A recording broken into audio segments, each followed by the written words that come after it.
Et nous sommes de retour au plateau pour la suite de cette émission. Nous abordons notre troisième sujet. Nous parlons à présent du Sénégal et des législatives. Le PASTEF revendique une large victoire. C'est ce qu'ils avaient promis.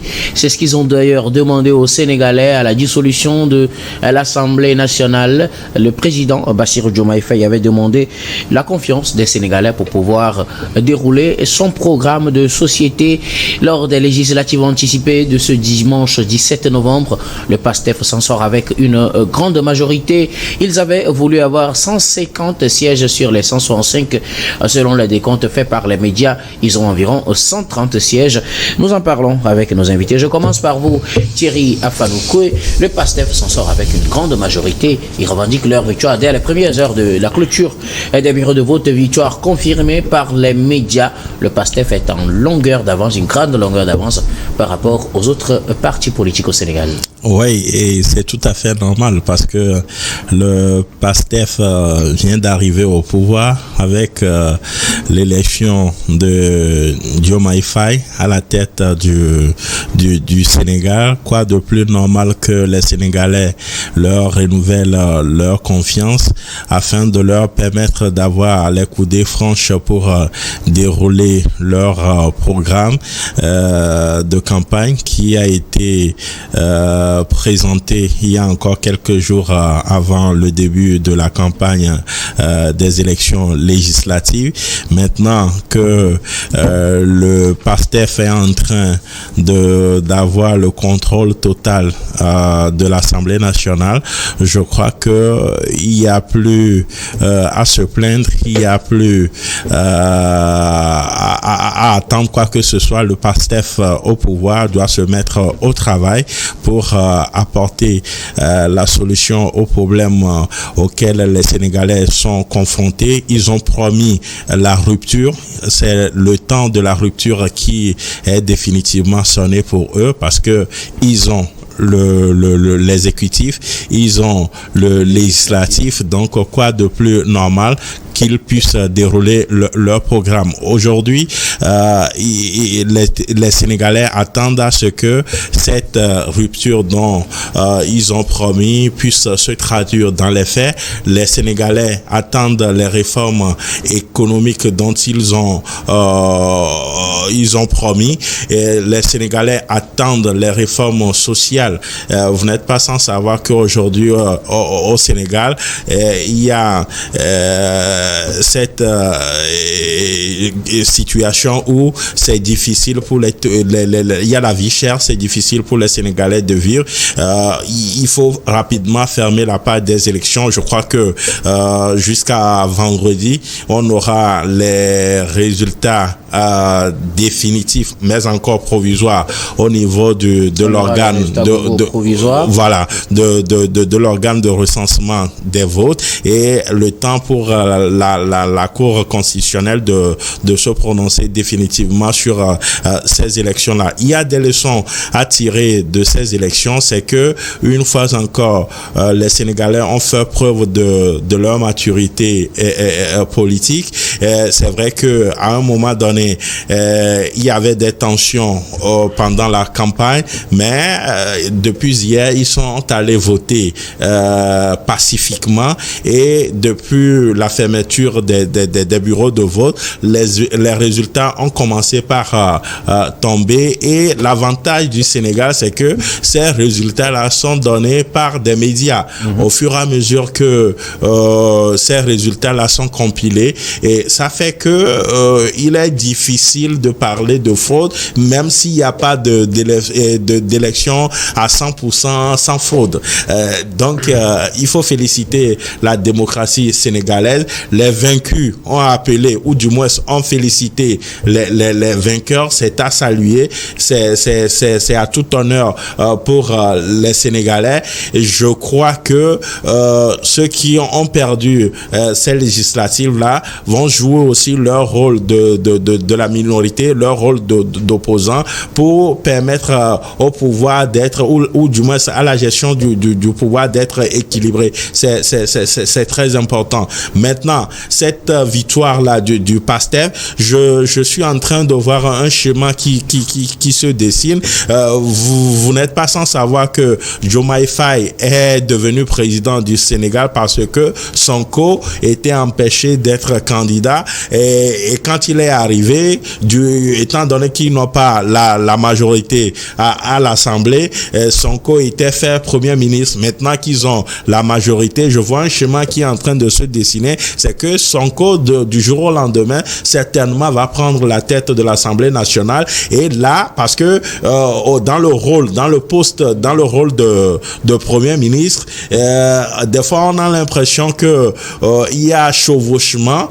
Maintenant, s'il est beaucoup plus à l'Assemblée nationale, je crois que il aura aussi plein pouvoir et permettre au président du pays de conduire à bon port le Sénégal. J'espère qu'ils auront suffisamment de moyens financiers pour financer leur projet qu'ils ont présenté au Sénégal, un projet qui va se dérouler jusqu'à 2050. Merci beaucoup à vous, Thierry Yafanoukoui. Alors, à Damas-Jouanou, les Sénégalais ont accordé une large majorité au PASTEF selon les résultats présentés déjà à l'issue de ces législatives anticipées du 17 novembre, ce dimanche. Donc, le président Bassirou Diomaye Faye a pris le risque de dissoudre l'Assemblée et de convoquer des législatives anticipées. Ils avaient demandé une majorité écrasante, une large majorité.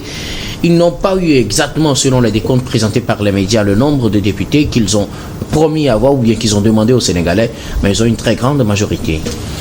Oui, au sorti d'une campagne électorale où les partis ou les coalitions, en un mot, sont lancés des invectives, on a constaté qu'il y a eu dans des élections qui se sont déroulées d'une manière assez apaisée. On a vu même Sonko qui, entre-temps, lors de ces campagnes-là, avait même appelé à l'avant avant même de revenir sur ces mots. Mais il est important quand même que nous remontons un peu en arrière-plan pour dire à nos téléspectateurs la tradition en ce qui concerne dans les élections au Sénégal. Pourquoi? Parce que les gens se posent la question de savoir comment se fait-il qu'au sorti juste de ces élections que l'on puisse donc disposer des tendances qui laissent présager qu'un parti est carrément donc en avance. Parce que la plupart du temps sont dans les démocraties célébrées entre griffes que nous l'avons donc constaté. Mais il faut dire que le Sénégal a deux mécanismes en réalité, en tout cas de comptage de vote. Il y a d'abord les bassins électoraux qu'on appelle généralement les votes les départementaux, okay. Qui permettent en réalité, lorsque vous les remportez, donc vous avez une longueur d'avance, une nette longueur d'avance par rapport donc aux autres partis.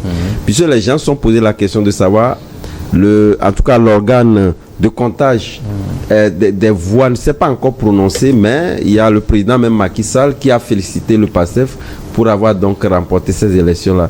Donc c'est dû donc à ces élections ou ces votes départementaux et surtout ces bassins comme je le disais tantôt, qui permettent en réalité de pouvoir donc dégager cette tendance-là qui est issue en réalité parce que le Sénégal était considéré par le passé comme un prolongement de la France. Donc cette tradition-là est restée de pouvoir faire avec les médias en ce qui concerne donc le décomptage des voix dans les bureaux de vote. C'est ce qui fait qui suscite en réalité cette réaction des médias qui ont donné donc des tendances et cette tendance-là généralement depuis des lustres sont toujours exprimés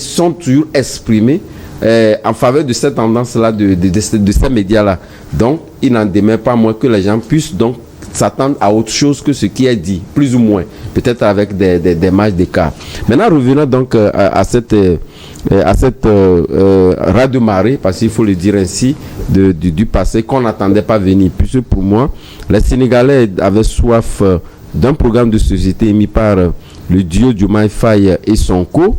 Et ils sont arrivés, je pense que dans l'une de mes analyses, je le disais tantôt, les Sénégalais attendent de ce duo-là, cette promesse-là tenue. Mais malheureusement, on s'attaque véritablement donc à la gestion de son prédécesseur. Oui, justement, mais peut-être sur nos plateaux ici, vous avez émis le doute de les voir gagner avec une grande majorité. Oui. C'est législatif. Je pense qu'aujourd'hui, vous êtes surpris? Bon, plus ou moins. J'étais un peu surpris, mais parce que moi j'ai plus apprécié en réalité, en tout cas l'organisation des opposants face donc à ce duo-là. Parce que lorsque vous savez que à 8 mois des présidentielles, ça peut être vrai que la population peut toujours accorder, parce que de toutes les façons, ils ont un programme de société arrivé également, ils ont déroulé un plan, Thierry le disait tantôt, qui va jusqu'à 2050, donc ça fait rêver les Sénégalais. Donc les Sénégalais peuvent encore accorder le bénéfice du doute à ce duo-là lié donc à cette gouvernance-là. Parce qu'on ne peut pas tout de suite jauger ou en tout cas apprécier cette gouvernance-là après 8 mois des élections. Donc on peut les accorder. C'est ce qui me fait dire qu'on peut leur accorder ce bénéfice du doute-là. Mais jusqu'à cette échéance, c'est lié donc à l'organisation des oppositions en phase de, je en doutais un peu. Mais malheureusement, avec ces élections liées donc à les départementaux, nous montrent clairement que de toutes les façons, ils auront cette majorité absolue qui leur permettra donc de dérouler carrément dans leur programme de société et de pouvoir s'exprimer sur ce programme de rupture qu'ils ont donc appelé donc les Sénégalais à pouvoir donc observer. Merci beaucoup à vous, Adam Thierry. Louis Kamako, vous étiez plutôt optimiste quant à une victoire du PASTEF lors de ces législatives, contrairement à Adam qui n'espérait pas qu'il puisse avoir au-delà du nécessaire. Aujourd'hui, le PASTEF a, selon les médias, 130 députés au moins sur les 165 que le Sénégal met en jeu pour ces élections législatives. Quelle réaction? Oui, je pense que tu fais bien de préciser que j'étais optimiste. J'étais optimiste juste parce que quand vous voyez le score avec lequel Diomaye Faye a remporté la présidentielle de mars dernier, il a remporté avec plus de 54%. Il a remporté les élections au premier tour malgré les mamans, malgré les soubresauts, malgré les échauffourées justement qui ont précédé ce scrutin-là. S'il le remporte de la sorte, je pense que il ne peut que continuer par remporter de telles victoires. Donc là, avec les législatives, il a juste, ou bien le PASTEF a capitalisé sur les résultats du scrutin présidentiel de mars dernier. Et donc ça veut dire tout simplement qu'aujourd'hui, les Sénégalais se retrouvent dans la gestion, bien dans la gouvernance du tandem Ousmane Sonko et Bassirou Diomaye Faye. Et vous l'avez si bien dit que c'était une assemblée que le gouvernement a décidé de dissoudre à l'époque, justement parce que certaines lois avaient du mal à passer à l'Assemblée. On se souvient justement de cette volonté ou bien de cet engagement du PASTEF justement de surprendre des institutions comme le Conseil économique, social et environnemental et le Haut Conseil en fait des collectivités territoriales qui malheureusement cette décision qui a été heurtée au refus en fait des députés à l'Assemblée nationale. Donc je pense qu'aujourd'hui il a la roue lui justement pour faire passer des projets du genre et ça va justement lui permettre en fait de continuer sa politique de rupture. Thierry le disait tout à l'heure et donc ça m'amène peut-être à dire en fait les éléments qui ont justement milité en faveur du PASTEF pour aller justement pour obtenir de tels scores. C'est justement parce qu'à un moment donné, d'abord avec le programme de société du gouvernement qui est là, on a vu tout simplement qu'ils ont fait sortir un plan de développement du pays en modifiant d'une manière ou d'une autre le plan du Sénégal émergent. Donc aujourd'hui, il y a beaucoup de choses qui sont nouvelles dans ce plan-là. Et vous avez également vu qu'à un moment donné, le gouvernement a donné une place prépondérante à ce qu'on peut appeler aujourd'hui la renégociation des contrats. Parce qu'à l'époque, on a vu que les conditions dans lesquelles les contrats ont été signés avec les binationaux étaient un peu hors de temps, étaient un peu flous. Donc il y a eu cette renégociation du contrat justement avec le lancement ou bien avec ce qui est devenu aujourd'hui une réalité, l'exploitation des hydrocarbures comme le pétrole et tout. Donc je pense que tout cela aujourd'hui contribue à contribuer en fait à l'obtention justement de ce score-là du PASTEF. Donc pour aujourd'hui les Sénégalais, Ousmane Sonko ou bien Diomaye Faye peuvent continuer justement par gouverner. C'est une notion qui a été donnée et je pense que si ce résultat nous présentait autre score, je pense que on va simplement dire que il y a quelque chose justement d'anormal, il y a quelque chose qui s'était passé en mars dernier. Parce que je le disais tout à l'heure qu'ils sont au pouvoir, ça ne fait que 7 mois.